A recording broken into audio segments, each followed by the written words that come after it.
দুনিয়ার দাসত্ব করবেন, আল্লাহ ছাড়া অন্য মানুষদেরকে আপন মনে করে নিবেন, দেখবেন আপনি পদে পদে কষ্ট পাবেন।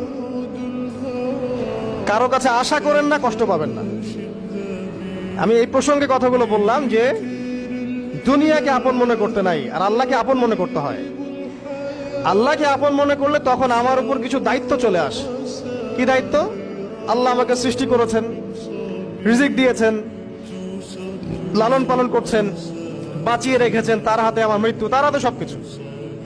তো এখন আল্লাহ পাকের জন্য নিজের জীবনটাকে খালেস করে নেওয়া, যেভাবে আল্লাহ পাক চলতে বলেছেন সেভাবে চলা, যেগুলোকে আল্লাহ পাক নিষেধ করেছেন বর্জন করা।